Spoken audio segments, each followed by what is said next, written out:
In this video, we will learn to solve exercise questions from Ncert textbook.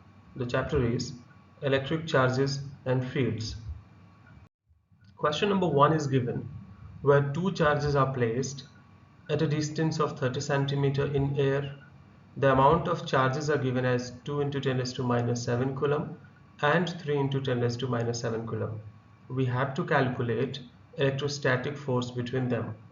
As we know that both the charges are positive in nature, so force will be repulsive in nature. To get the magnitude of the force, we have to apply the formula given by Coulomb, that is 1 by 4 pi epsilon naught Q1 Q2 upon R square. 1 by 4 pi epsilon naught is 9 into 10 raised to 9, Q1 is 2 into 10 raised to minus 7, Q2 is 3 into 10 raised to minus 7, and the distance is 30 centimeter, must be changed into meter, that is 30 into 10 raised to minus 2 meter square. On simplifying this calculation, we will be able to get our final answer as 6 into 10 raised to minus 3 Newton, repulsive in nature. Question number 2 is asking about to find the distance between two charged spheres. One is having the magnitude of charge 0.4 microcoulomb, another one is having 0.8 microcoulomb but negative. The force between them is already given, that is 0.2 Newton. We will be again applying the same formula because force is given, two charges magnitudes are given, and we have to find the distance between these two charged particles. So from this formula only we can derive R square is equal to 1 by 4 pi epsilon naught Q1 Q2 upon F. Again 1 by 4 pi epsilon naught is 9 into 10 raised to 9.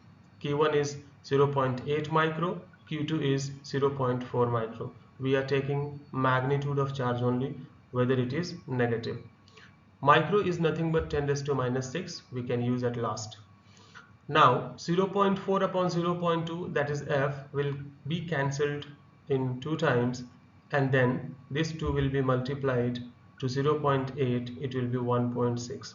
1.6 into 9, we know 16 9s are 144, so it will be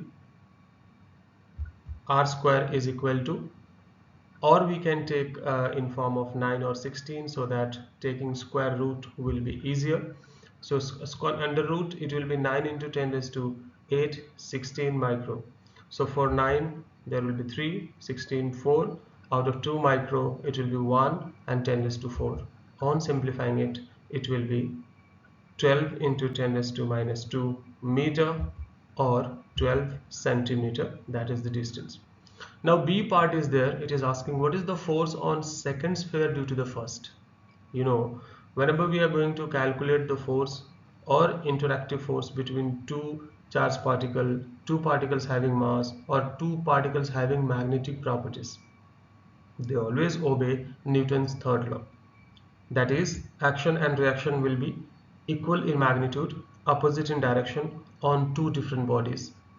So 0.2 Newton force is there applied by 0.4 onto the minus 0.8 microcoulomb, or applied by minus 0.8 microcoulomb onto the 0.4 microcoulomb. So force remains the same because of Newton's third law. Action reaction always will be pair on two different bodies having equal magnitude but opposite in direction. Question number 3 is given that we have to check the ratio of Ke square upon GMEMP is dimensionless. Now what is G, what is K, what is E, what is ME and MP? So basically it is the ratio of electrostatic force between electron and proton, as well as gravitational force between electron and a proton. As we know that proton is having some amount of charge as well as mass. Electron is also having some amount of charge as well as mass. So because of their mass, gravitational force of attraction will be there. Because of some charges, electrostatic force of attraction will be there. If we want to write the gravitational force between one electron and proton, we can write Fg is equal to capital G, universal gravitational constant, Me upon Mp upon R square. Electrostatic force we can write K E square upon R square, because both are having same amount of charge, that is 1.6 into 10 raised to minus 19 coulomb. If you want to find the ratio, here r square gets cancelled and it will be k e square upon g me mp, and that's what value is given in the question, k e square upon g me mp. If we know the dimensional formula of k, the dimensional formula of g, m is mass, e is charge, charge dimension formula is anyhow a into t or I into t, we can put the value in this equation. So now let us put the dimensional formula of G as m minus 1 L3 t minus 2 that you might have obtained in 11th standard. The K we can obtain, or you might have been doing this in previous classes. So if we are going to put this into the existing equation, we will be getting, after simplifying the power, as m0 L0 t0. So this proves that this ratio is going to be dimensionless. Now the next part of the question is, look up at the table of physical constants. Physical constant means K. So what is the value of K? That is 9 into 10 raised to 9.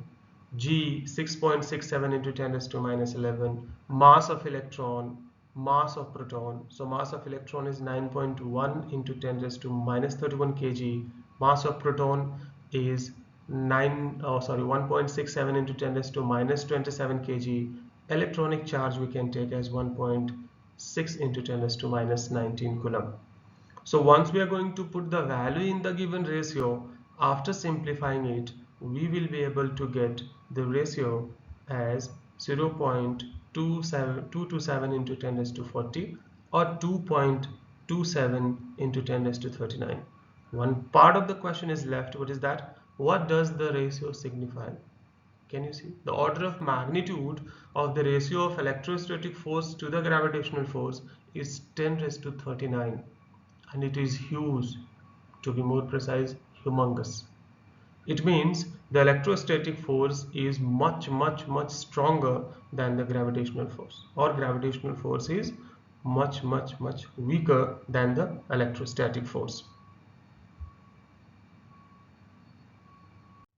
Question number 4 is saying, or asking, explain the meaning of statement electric charge of a body is quantized. So quantization means what? Suppose there is a body, one electron is coming out from the body. It will be having charge as 1.6 into 10 raised to minus 19 coulomb. 2 electrons are coming out, 2 into that value. 3 electrons are coming out, 3 into that value. Like that, n electrons are coming out, n into e.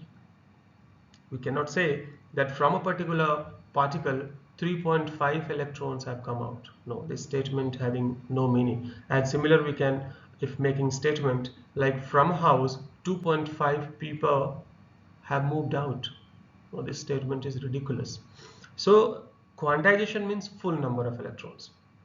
When we are talking full number of electrons, it means fraction of electron is not possible. Now when we are talking about the macroscopic or the large scale of charges, the charge on an electron is much smaller. That is the precise reason when we talk about the very high amount of charge, the quantization can be ignored in this particular situation. Because with compared to charge like 1 coulomb, 2 coulomb, 3 coulomb, the charge on an electron, that is 1.6 into 10 raised to minus 19 coulomb, is very small. Question number 5 is saying that when a glass rod is rubbed with the silk cloth, charges appear on both. Yeah, we know. One will be positive, another one will be negative. One will be positive because electrons have been coming out. The another one will be negative because electrons are going to be gained by the material. But one thing is important here. The number of electrons which are coming out from one must be equal to the number of electrons which are gaining by the other one. That shows the conservation of charge.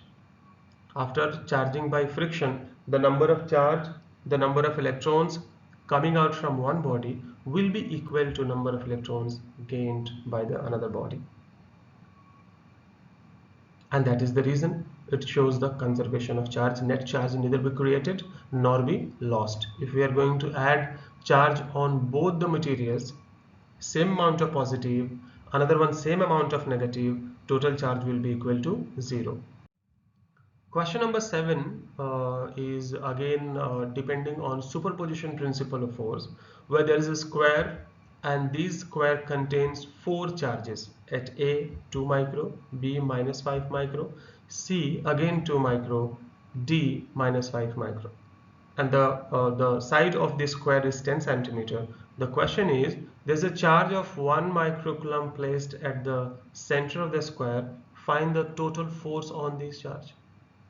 It means we have to calculate 4 different forces. That is force between OA, force between OB, force between OC as well as OD, and along with the direction. Then we have to calculate the resultant force. But look at the situation.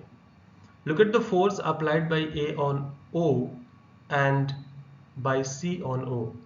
They will be equal in magnitude and opposite in direction. Why I am saying equal in magnitude?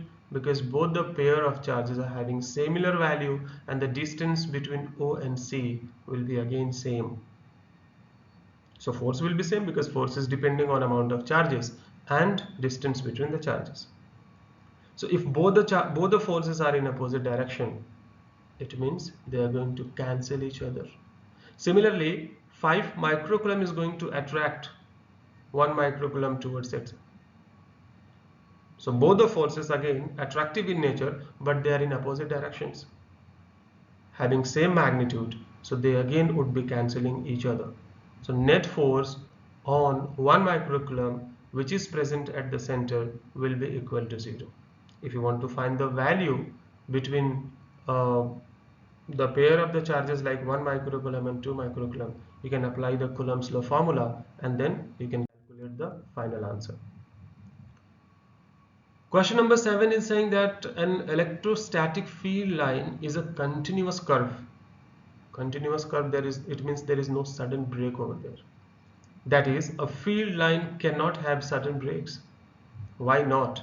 Explain why two field lines never cross each other. See, if we are going to take a charged particle placed into uniform electric field or any electric field, that charged particle is going to experience force, and that force will be continuous.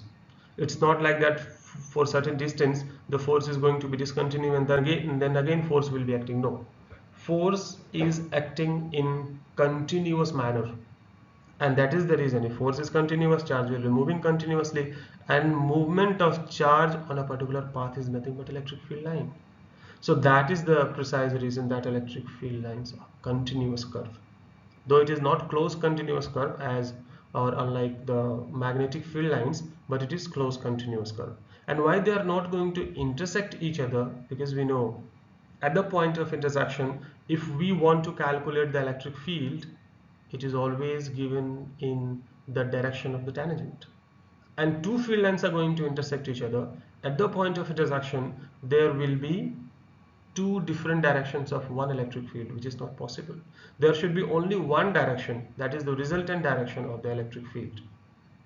I hope this question is clear. Then question number 8 is there. In this question, it is said that there are two charges, QA and QB. One is positive, another one is negative. They are placed 20 centimeter apart in vacuum. What is the electric field at the midpoint of line joining AB? This is the situation. QA, QB, one is positive, another one is negative. There is a midpoint O. Midpoint means from A it is 10 centimeter, from B it is 10 centimeter. Then we have to calculate the field at particular point O. So let us calculate field by A. It will be away because it's a positive charge, right? Field due to B, it will be towards. So don't you think the field due to A and field due to B on the particular point O is going to dominate in same direction? So if you want to calculate the total field, we must add them because they are in same direction. So field due to A on O is here 9 into 10 raised to 9, 3 micro upon 0.1 the whole square along OB. Then field due to B on O is along OB and value is similar. So if you want to calculate total field, we must multiply by 2 or add them.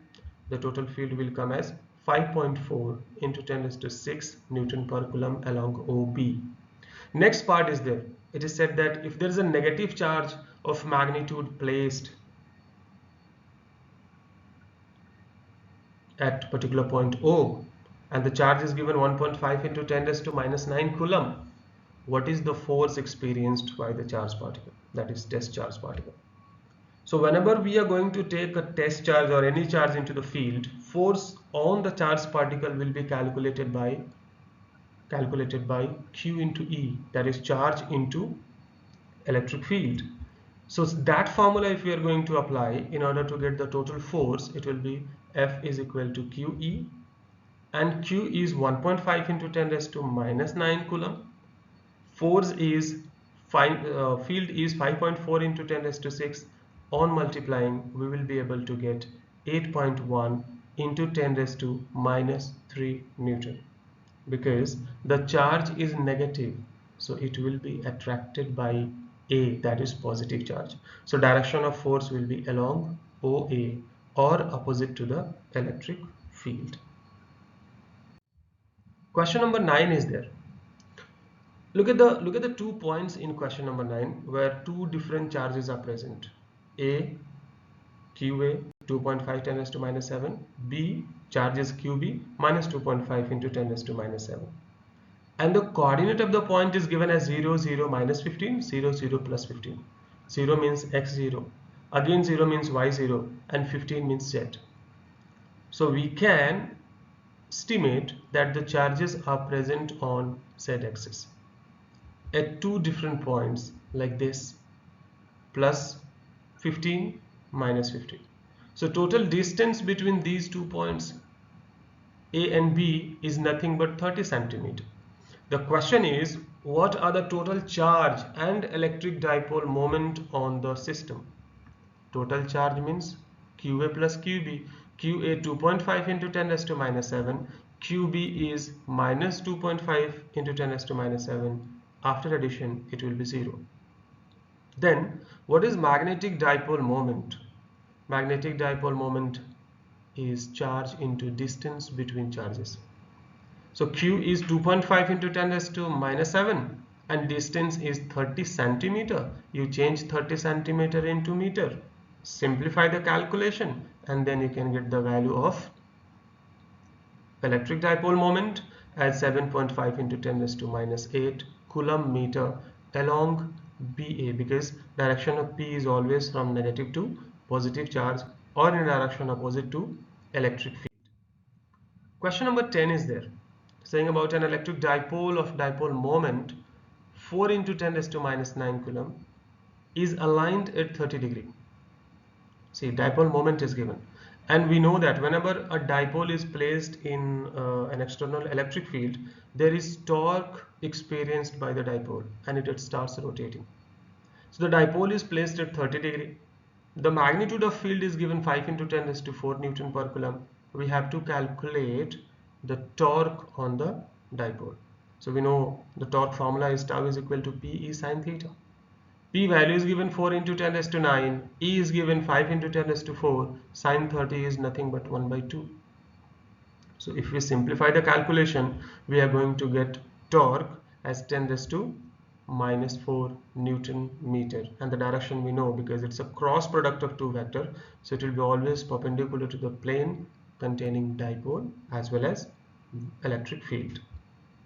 So answer is 10 raised to minus 4 Newton meter. Now question number 11 is saying that a polythene piece rubbed with wool is found to have negative charge. See, polythene is found to have negative charge, and how it is happening? Because electron must be coming out from the wool going to the polythene. So wool, because it is the donor or donating electron would be having positive, polythene is gaining the electron, because of that it is going to have negative charge, and the charge is minus 3 into 10 raised to minus 7 coulomb. So the question is, estimate the number of electrons transferred from which to which. We know that from quantization of charge, Q is nothing but Ne, and that Q is given 3 into 10 raised to minus 7 coulomb. E we know 1.6 into 10 raised to minus 19. Divide it and then get the value or get the number of electrons as 1.9 into 10 raised to 12 electrons. Next part of the question is saying that is there a transfer of mass from wool to polythene? Obviously, because electron is having mass as 9.1 into 10 raised to minus 31 kg, and that is the mass of one electron. So if that mass is being multiplied with this number, we can find the total mass transferred from wool to polythene, and that will be 1.456 into 10 raised to minus 18 kg. Question number 12 is saying that two insulated charged copper spheres A and B have their centers separated by a distance of 50 centimeter. So these two charges we are going to have A and B, and the distance between them is 50 centimeter. We can take half meter, or we can take 1 by 2. So it will be easy for calculation. Question is, what is the mutual force of electrostatic repulsion if the charge on each is 6.5 into 10 raised to minus 7 coulomb? So let us first calculate this part, that how much force is being experienced between these two charged particles because of their charge 6.5 into 10 raised to minus 7 coulomb each, and distance is half meter. Apply coulomb force, and then 9 into 10 raised to 9 charge q1 q2 upon distance square. Simplify it, calculate it. The force is 0.01521 Newton. That is the force, and that is the repulsive force. It is given in the question as well. B part is there. What is the force of repulsion if each sphere is charged double the above amount and the distance between them is half? Now look at the situation. Charge is double, means if we take q dash, it is going to be 2q. Distance, if we take r dash, that the new distance, it is going to be again half. So already it was half meter. Half into half, it is 1 by 4 meter. Apply the same formula. It is k 2q whole square upon r by 2 whole square. It is nothing but 16 into kq square upon r square, and that kq square upon r square already we have obtained in part A, that is 0.01521. So if we multiply that with the 16, our value will be 16 into 0.1521 or 0.243 Newton. Now this question is again related to previous question number 12, where another particle which is uncharged is brought in contact with A, that is C. The particle is C. We know that there is a phenomena called sharing of charge.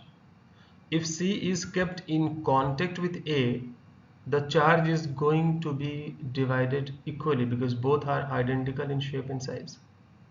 So earlier A was having amount of charge Q, now it will be Q by 2, C will be having Q by 2. Now C is moving and kept in contact with B without changing any distance. So now B is having amount charge Q already, C is coming with Q by 2, again the charge will be divided equally, and that will be Q by 2 plus Q whole upon 2. It will be 3Q upon 4. So C is again going to have the charge 3Q upon 4, B again is going to have charge 3Q upon 4. Now we have to replace C finally, and we are left out with two charges now placed at separation R, but now it is not having 6.5 into 10 raised to minus 7 coulomb, but Q by 2 and 3Q by 4.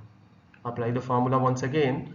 We are getting F dash as 1 by 4 pi epsilon naught 3Q by 4 into Q by 2 upon R square. 1 by 4 pi epsilon naught Q square upon R square into 3 by 8. Why I have written here 1 by 4 pi epsilon naught Q square upon R square? Because this value we have already obtained in previous question. So we can simply multiply by the factor 3 by 8 with the previous value, that is 0.01521, and we will be getting the force, that is new force, as 0.0057 Newton or 5.7 into 10 raised to minus 3 Newton. Question number 14 is there. There is one electric field from positive to negative. Two plates are given. One is positively charged, another one is negatively charged, and three different paths is described over there. We have to find first the sign of three charges, like 1 is positive or negative, 2 is positive or negative, 3 is positive or negative, and then which particle has the highest charge to mass ratio. Let us first calculate or first think about number 1. Number 1 is slightly getting attracted towards the positive plate, and we know that negative charged particles always are getting attracted towards the positive one. It means first will be having negative. Second is also getting attracted or deflected towards the positive one. So second also will be having the charge negative in nature. But third one is deflecting towards the negative charge. Particle 3 or the third one will be having positively charged. Now B part is there, that which particle has the highest charge to mass ratio. We know that if a charged particle Q is placed in electric field, force on it will be Q into E, and that force leads to experience certain acceleration. Because of that, it is going to deflect from its initial direction, and that acceleration, if we take as force is equal to mass into acceleration, we can compare the formula and we can get acceleration is equal to qv upon m. E is constant here, E is uniform here. So if we want to replace the E, we can find that acceleration is directly proportional to charge upon mass ratio. And if acceleration is directly proportional to charge upon mass ratio, if charge upon mass ratio is bigger or the highest, deflection will be the highest, or deflection will be the bigger than the other two particles. If we see 1 to 3, 3 is starting deflection much before than 1 and 2. It means particle 3 is having highest charge to mass ratio. Question number 15 is saying that there is a uniform electric field 3 into 10 raised to 3 I means it is along the x-axis. What is the flux of this field through a square of 10 centimeter on a side whose plane is parallel to YZ plane? You can visualize one 3D diagram. You can think about one 3D diagram where one plane square surface is kept in YZ plane. It means if we want to make it as vector area, the perpendicular direction or the unit vector which we take to make a vector, make a scalar area into vector area, that must be along x-axis, that must be perpendicular. So E is given along x-axis, area is also along x-axis, then flux will be maximum. E dot dA, E dA cos 0, and cos 0 is nothing but maximum value. So square is 10 centimeter square or 0.01 meter square, and as I said, the plane is square, the plane of the square is parallel to YZ plane, hence angle between the unit vector and normal to the plane is 0 degree. Apply the formula E dA cos 0 and you will be getting 30 Newton meter square per coulomb as flux in case A. Now in case B, it is saying what is the flux through the same square if the normal to its plane makes a 60 degree angle with the x-axis. Same formula, E dA cos 60, and we know that cos 60 is nothing but half. So flux is reduced by half and it will be 15 Newton meter square per coulomb. Question number 16. What is the net flux of a uniform electric field of exercise 15 through a cube of side 20 centimeter oriented so that its faces are parallel to the coordinate axis? See, electric field is coming from somewhere and the plane or the coordinate axis are present in between. So the amount of field lines or the arrows which are representing the field lines are going to enter from one of the faces of a cube will be coming out from the opposite faces of the same cube. So the one face through which flux is going to enter will be equal to the number of flux or the field lines coming out from the opposite faces, and they will be positive, equal amount will be negative over there. So positive and negative, if we are going to add, total flux will be 0. So from one of the faces, the number of field lines are entering negative, opposite faces, number of field lines are coming out positive, you add them together, total flux will be 0. Question number 17 saying, Careful measurement of the electric field at the surface of a black box indicates that the net outward flux through the surface of the box is 8 into 10 raised to 3 Newton meter square per coulomb. See, here it is saying outward flux. It means charge present inside the black box must be positive. If charge is negative, it will be inward flux. What is the net charge? We know that the flux is equal to charge upon epsilon naught. So charge is equal to flux into epsilon naught. Flux is 8 into 10 raised to 3. Epsilon naught is 8.85 into 10 raised to minus 12. You multiply and you will be getting 0.7 microcoulomb. B is saying, B part, if the net outward flux through the surface of the box was 0, could you conclude that there were no charges inside the box? Why or why not? See, if the total flux is 0, there are two conditions. First condition, there is no charge at all. Second condition, even if charges are present, the sum of total charge must be equal to 0. Suppose a dipole is there inside. So dipole plus Q minus Q. The amount of flux will be coming out. Same amount of field lines will be going in. Coming out positive, going in negative. Add them, total flux will be 0. So possibility is there if outside, if total flux is 0, charge may be present, may not be present. If present, total sum or the algebraic sum of charges must be equal to 0. Question number 18. A point charge, the value is given 10 microcoulomb, is a distance 5 centimeter, is kept at a distance 5 centimeter directly above the center of a square. Look at this diagram. This is the square of side 10 centimeter, and directly above it from its center at a distance of 5 centimeter, one charge is present. That charge is 5 microcoulomb, 10 microcoulomb positive. Just visualize 5 more squares of the same size. Take one above the square and other 4 in such a way that it creates a cube like this. It can create a cube like this. What do you think? Don't you think that charge will be present at the center of this imaginary closed surface? Imaginary closed cubical surface. Why I am saying? Because in the question it is being asked, we have to calculate flux through one of the surfaces. Cube is not given. And Gauss says that whenever there is no closed surface, you can consider your own closed surface as per your own convenient. He has not defined the shape and size of the closed surface. So if we are going to take 5 more squares in order to make it as a closed surface, total flux through that closed surface will be Q upon epsilon naught. But we have to calculate the flux through one surface only. It means we have to take 1/6 of the total flux.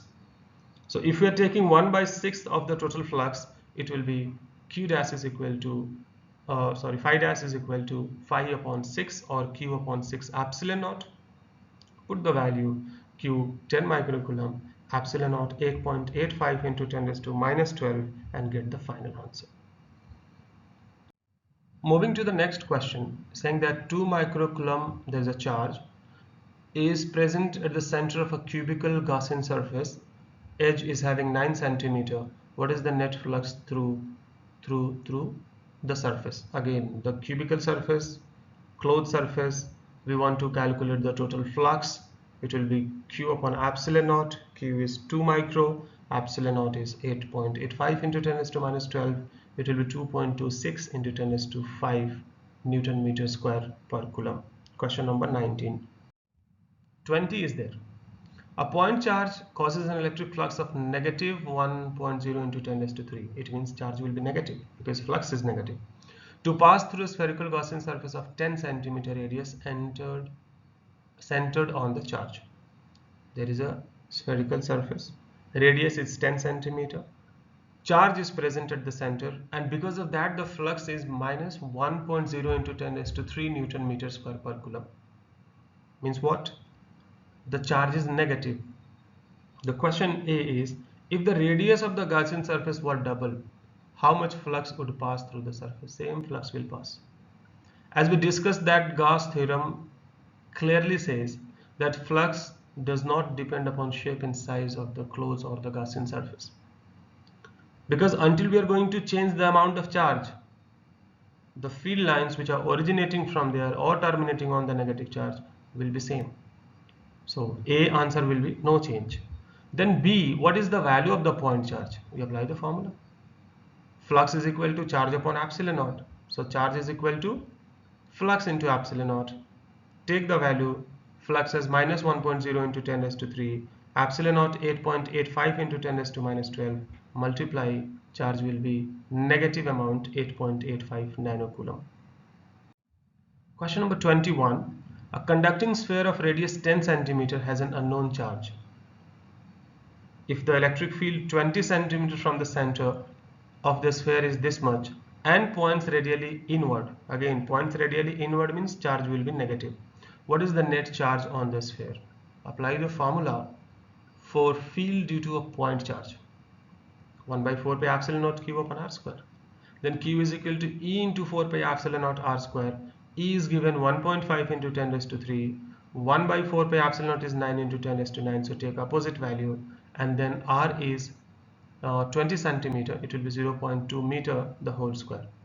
On calculation, we will be getting charge as 6.67 into 10 raised to minus 9 coulomb, and obviously the amount is 6.67 nanocoulomb, but negative in nature. Question number 22. Uniformly charged conducting sphere. Diameter is given 2.4 meter. It means radius will be 1.2 meter. Has a surface charge density sigma. Sigma is equal to charge upon surface area. Is given 80 microcoulomb per meter square. Find the charge on sphere. We can apply the formula. Charge is equal to surface charge density into 4 pi r square. 4 pi is 3.14, r we can take as 1.2. After putting all the values, we will be able to get the charge as 1.44 into 10 raised to minus 3 coulomb. Next part is there. What is the total electric flux leaving the surface of the sphere? Again, flux is equal to charge upon epsilon naught. Charge 1.44 into 10 raised to minus 3 upon 8.85 into 10 raised to minus 12, and calculate the final value 1.63 into 10 raised to 8 Newton meter square per coulomb. That much amount of flux coming out because charge is positive in nature. Question number 23.